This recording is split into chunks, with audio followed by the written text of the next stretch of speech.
boys and girls. How are you all doing today? Happy Sabbath. I'm glad to see you all again today. How many of you are helping at home with your gardens?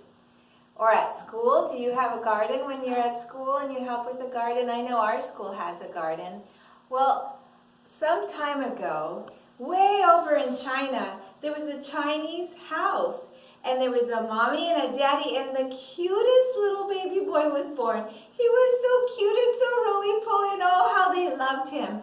And then, as time went by, he started to get a little bit bigger. So he would get down on the mud Chinese floor, and he would play with the piggies and the chickens and the duckies and even a dog. And while he did that, his mommy and daddy would work on the Chinese garden. They grew turnips, they grew beans, they grew cabbage, and he would just play in the mud and with the animals. Well, after the vegetables were ready to be picked, the mommy would get a basket, and she would put in the basket her vegetables, and then she would take them to the market so that she can sell the vegetables in the market. But what about baby little Kim? She needed to take him too, so she would get a stick. And she would put the basket on one end with the vegetables. And on the other end, she would put a Kim. Let's see if I could do it. And then she would go. And she would, whoops! And she would walk.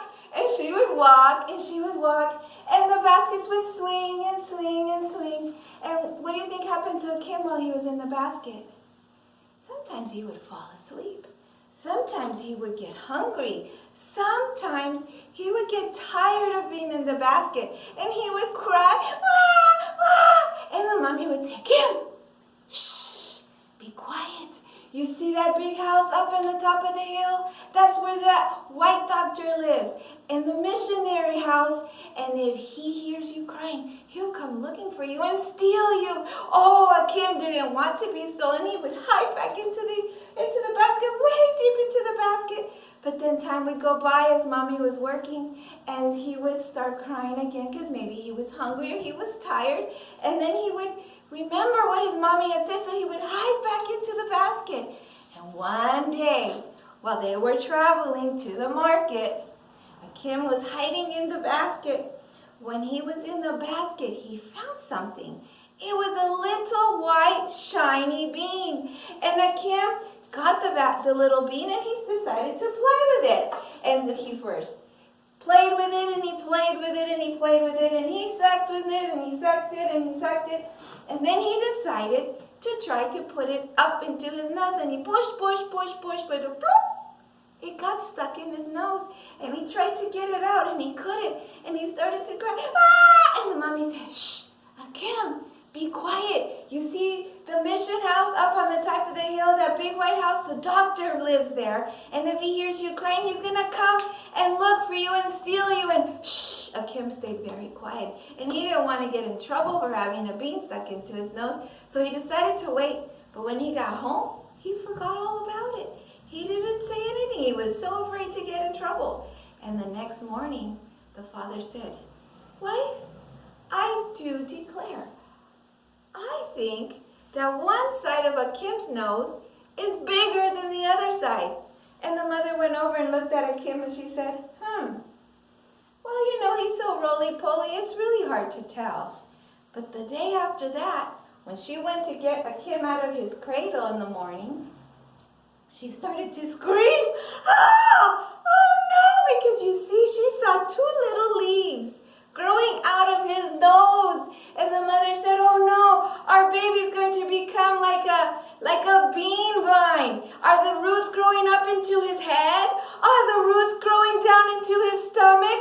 Is he going to become a bean vine?" And the daddy came running, and he said, oh no, let me try to take it out." So he pulled, and he pulled, and he pulled, and he pushed, and he pushed, and he pushed, and he squeezed, and he squeezed, and he squeezed at Kim's nose. But he couldn't get it out. And so the father said, "Okay, calm down. I know what we're going to do," because Kim was just crying and crying. He said, "We're going to go up to the missionary house. the white doctor lives there, and we're going to ask him for help. And the mother said, oh no, we can't go up there, for you see, the white doctor will steal a Kim from us. She was so afraid, and the father said, oh wife, you know that the missionary doctor is a good doctor.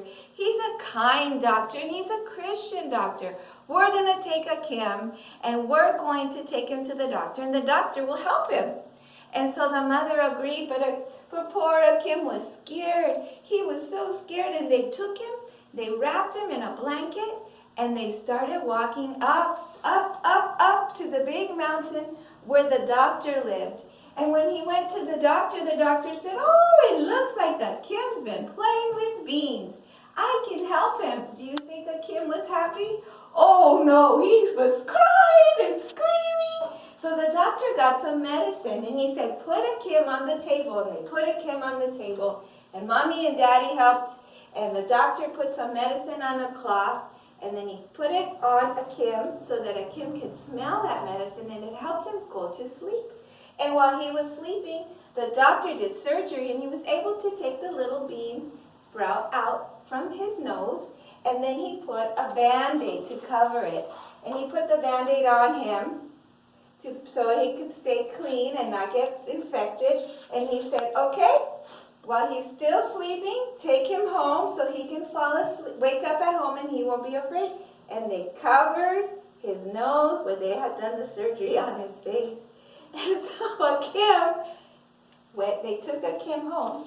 And the father said, see you tomorrow. The doctor said, see you tomorrow. And they took him back home. And when Kim woke up, when he was at home, he woke up. Oh, he could breathe again. He was so happy. Everything was so good. And the next day, they took a Kim back to the doctor. And when they went back to the doctor put on a new Band-Aid for a Kim.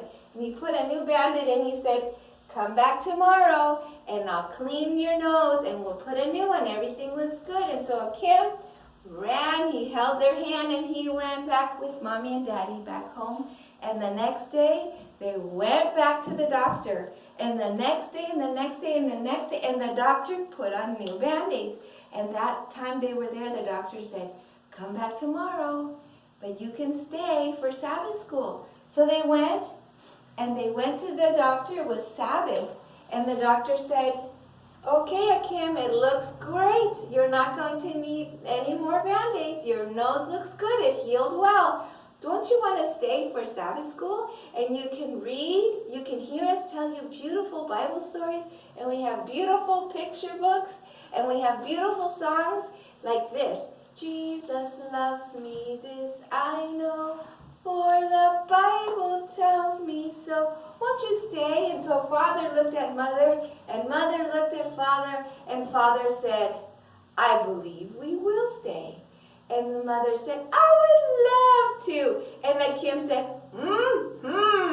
And so they stayed for Sabbath school, and they stayed and listened to the stories and saw the picture books and heard the pretty songs.